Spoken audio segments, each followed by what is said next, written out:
Okay, so welcome to part 2. Today we're going to talk about the suspension. Now what I've done is I've cut 4 strips of this 1/2-inch webbing to 11 inches long each, and all I'm going to do is heat seal the edges now with just a lighter, and then I'll come back with you guys and we'll start sewing.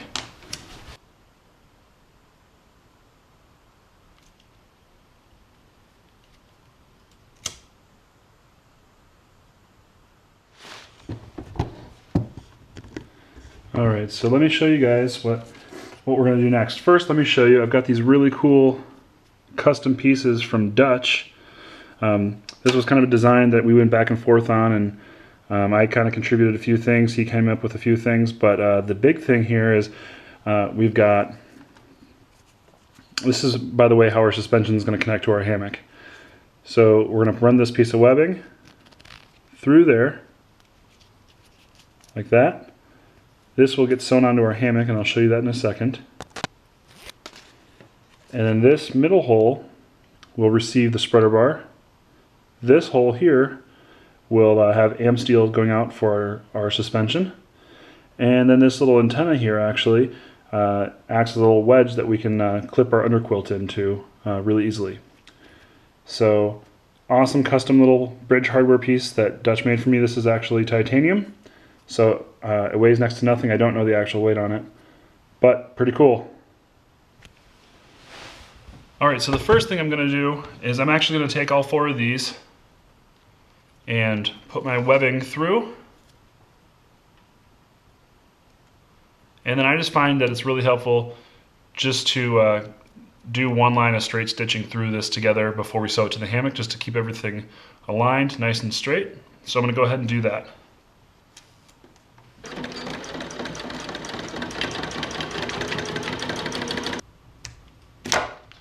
Alright, so you guys can see we've got this all sewn together. I'm going to do this with all 4 of them now.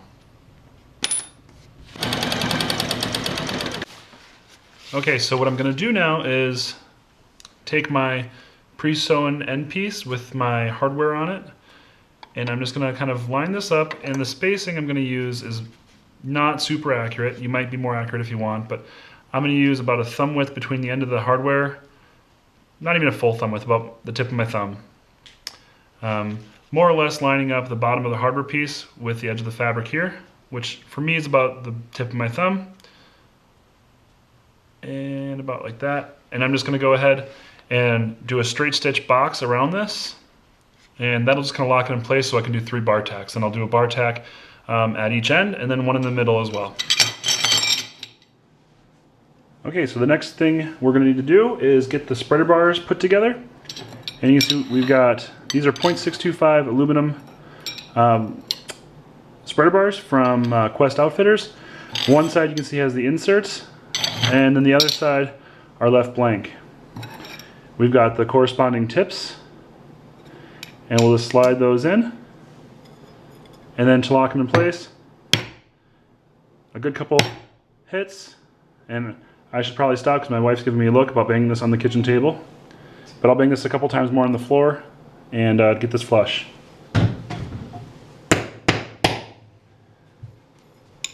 Alright, there you go. You can see this one's now locked in place and ready to go. I'll repeat that process, and then let's take a look at the bridge hammock put together. Alright, so you can see we've got the bridge hammock put together. Obviously we're missing the suspension triangle right now, but I just wanted to show you guys with the spreader bars in how these pieces of hardware work with the spreader poles. So pretty cool.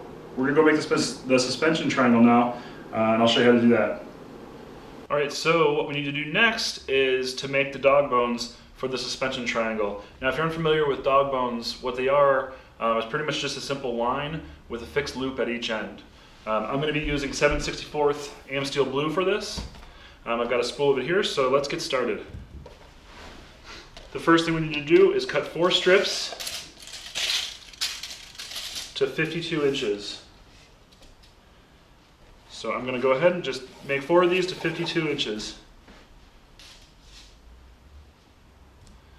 Now, an important tip is to, instead of measuring out each one on the tape measures, once you've got one cut, to use this as your guide, because if they're off at all, your hammock is going to hang crooked. So we need to make sure these are all exactly the same length. And the easiest way to do that is after you have one cut, so just use that one as a guide for the rest.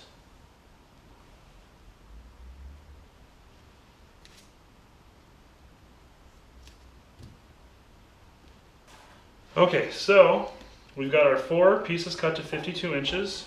Now the next step is to mark marks on here so we know where to splice this and create our fixed loops.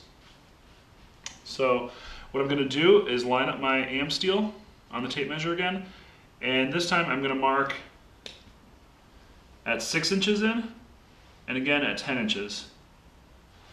And again, we can put away the tape measure. We've got our guide. And both ends of all 4 pieces need to be marked this way. So I'm just going to line up ends,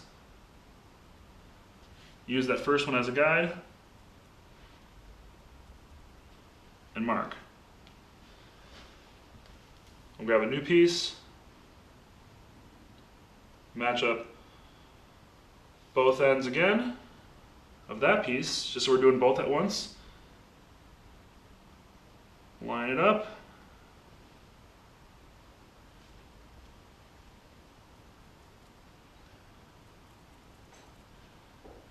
And draw it out. So I'll continue to do this, and I'll meet you guys back over at the table and we can start splicing. Okay, so to get started here, what we need is obviously we need the am steel that we cut for the dog bones. I like to use yarn needles. They come in a little package for about $1.50 or so from Walmart, like this. I've just got 2 of them here. There's 4 total, 2 different sizes. So we've got a large yarn needle like this, works perfect for splicing.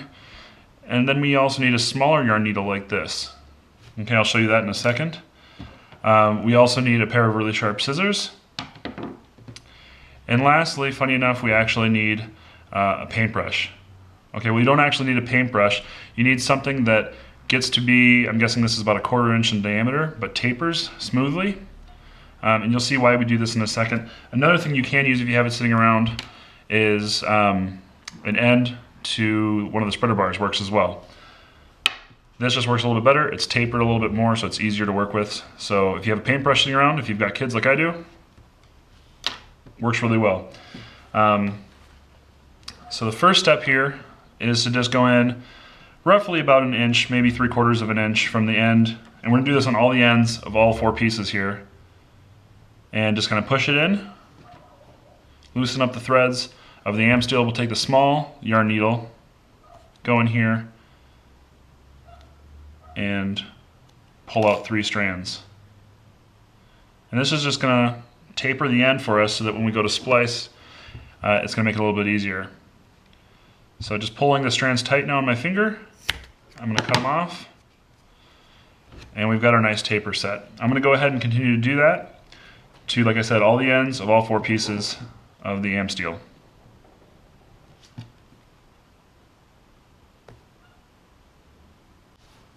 Okay, so I've got all of the ends tapered, and now what we need to do is take our large yarn needle and find our marks. We're going to go to the 10-inch mark, push it together like this to loosen it, and we'll run our yarn needle directly through, making sure not to split any of the individual braids. Take our tapered end. I like to pinch it and then just kind of feed it through the yarn needle, and then we pull it back through on itself.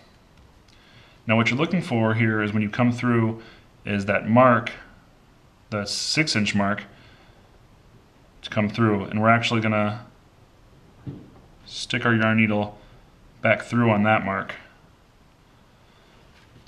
We'll grab our other end,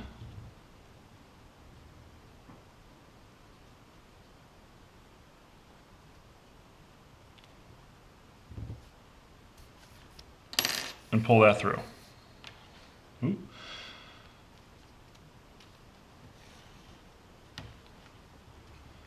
And that's how we create the locked Brummel on the end. So now what we need to do, take the short end again, pinch the ends through our yarn needle, And we're going to come up underneath this loop as close as we can, push it to open it, and run that needle back in. And we're just going to hide this tail inside. So I'll just keep pushing, feed that yarn through. And it's important that you go a lot farther than you think you need, so that when we come out and we pull that tail, you didn't see it, when we pull that tail out, that when we pull this flat again, that it gets sucked back up inside and it doesn't hang out. All right, so let's take a look at the other end. For the most part, it's going to be the same. We'll find that 10-inch mark,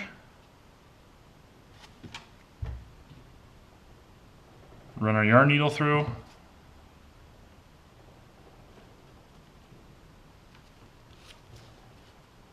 pull our end through until we see that 6-inch mark pop through. And now here's where it gets a little different. We're going to put our yarn needle in. I like to just give it a good spin, open that hole up, and then now I'm going to take the paintbrush, just carefully get that end in there, and I'm going to push it through down to that thick part. And then I'm going to take my other end, the fixed loop that we already made, make sure it's squished nice and tight. When I pull that out, I can feed this through. There we go. So that's the only part that's different. And so now we'll feed the yarn, or excuse me, the am steel back in through the yarn needle. Again, go back underneath this loop as close as we can. And we'll put that bury inside.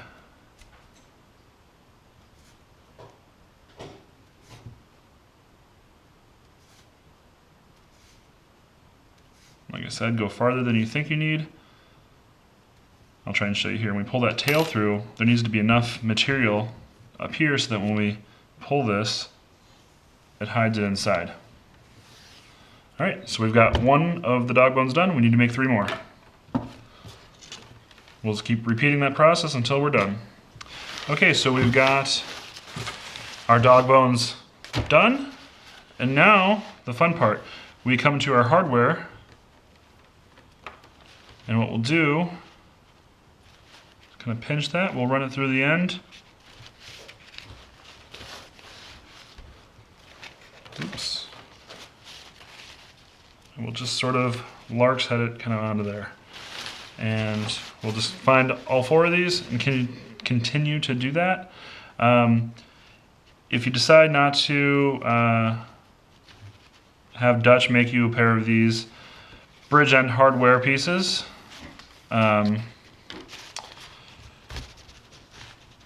then you can refer to Grizz's videos and how he does this. Both are acceptable ways. These will last longer. And I'll probably put a link in my video to Grizz's so you can see how to do that.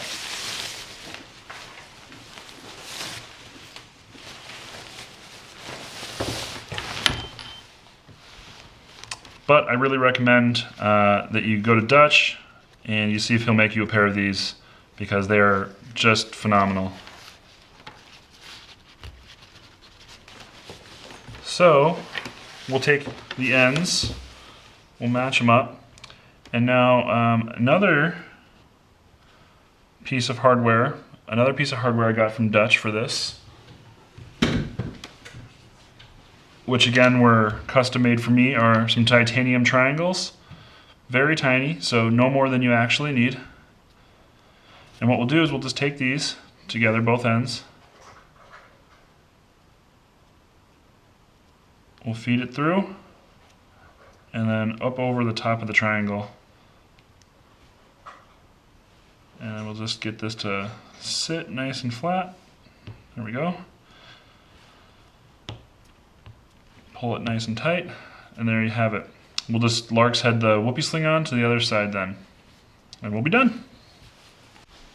Okay, so now to make our whoopie sling, what we need to do is to take our am steel, same thing, 7/64 am steel blue. We need to measure out twice the length that we actually want them to be. So I'll come back after I've measured out two 10-foot pieces of am steel.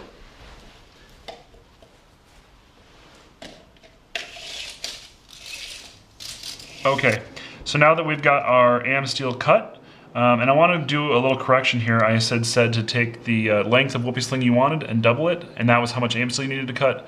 And I had made a mistake when I said that. I forgot to mention to you that you take the length of am steel, or excuse me, the length of whoopie sling that you want. You need to double it, and then you need to add an extra foot to it to allow for the splicing. So our 5-foot whoopie slings will actually need 11 feet of am steel. Hope that makes sense. So the next step, what we need to do to each one of our whoopie slings is to lay it out on the tape measure, like so, and we need to mark for the fixed loop on it. So we'll mark it 6 inches, and then we'll mark again at 10 inches. Okay, and once that's done, we're just going to taper our ends. So again, that's just pull out 3 strands on each side and cut it. All right, and I've done that to the other side already, so we can get started with our splicing. So we're gonna go into the 10-inch mark, take our large yarn needle, stick it through,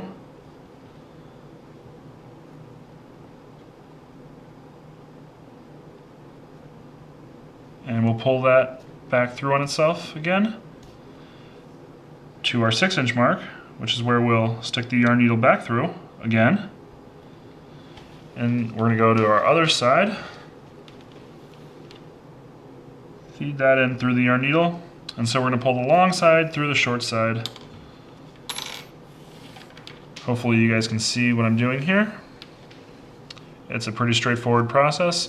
And then we've got our fixed loop, our locked Bremel, and now we need to bury this. So take our tail, we'll feed it back through our yarn needle, back under this loop again, as close as we can get underneath this loop we want to put it in. And like I said previously, we're going to push this through until there's a lot of excess up here, because when we pull that tail out, we want it to be able to go back up inside. See that tail? So when we pull, it needs to go right up back inside. Okay, so now what we need to do is to feel for our taper inside here, bring that to the 0 mark on our tape measure, and go up to about 10 inches here, approximately, and mark where we're gonna feed the line back through. All right, so jumping over to the other side,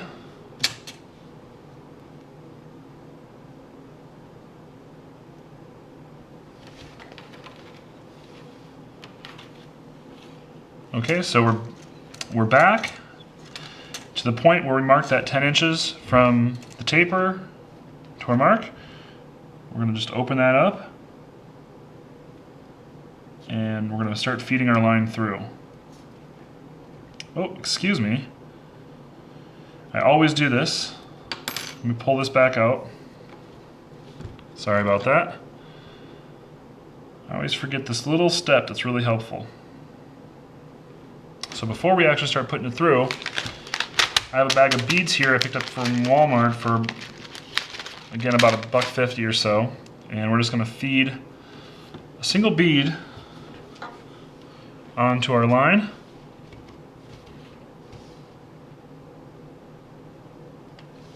And then let's go back to our mark.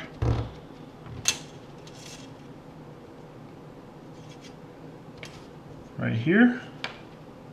And now we can start feeding this guy through. That bead, putting that bead on there is going to help it. It's kind of a safety measure to help it from pulling back in through on itself. I always forget to do that. All right, so I didn't mean to pull that off, just slipped off. But now hopefully you can see we've got it pulled through. And now what we need to do is to finish this end off, come in just a little bit, about so. And we're just going to pull that end back in on itself. So you get a nice finished end like that. Which also helps this end not to pull through. Okay, and we have our whoopie sling done. Now let's go attach it to our hammock, and then we can go hang it up and see how we did. Okay, so we've got our suspension triangle connected to our triangle ring here made by Dutch, and we're going to take the fixed loop of our whoopie sling now, do the same thing we did with the triangle part, and just feed that through, and then just feed the rest of the whoopie sling back through itself to larks head it. And there we go. Our hammock is actually officially done. Let's go take a look at how we can hang it.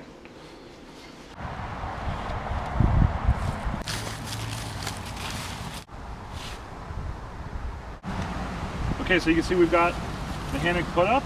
It's a little breezy today. And I made a mistake when I was describing the material in the very first part of this video. This is not 1.9, this is actually 1.6 ounce ripstop nylon.